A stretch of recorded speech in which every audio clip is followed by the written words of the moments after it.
Attention please.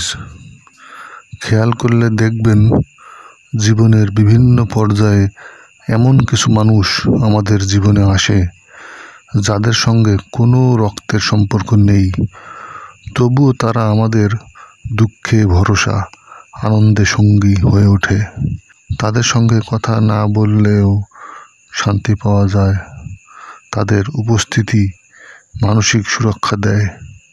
অথচ অনেক সময় রক্তের সম্পর্কগুলো কেবল আনুষ্ঠানিকতায় আটকে থাকে, দায়িত্ববোধে, প্রয়োজনবোধে।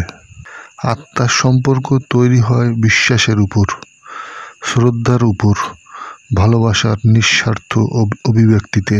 তাই হয়তো অনেক সময় বন্ধু, শিক্ষক, এমনকি একজন অপরিচিত মানুষও হয়ে ওঠে নিজের চেয়েও আপন।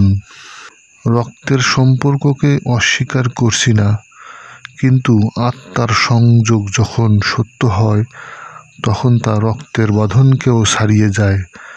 কারণ আত্মা যেখানে জড়িয়ে পড়ে সেখানে সম্পর্কটা শুধু দেহগত থাকে না, থেকে যায় অনন্ত।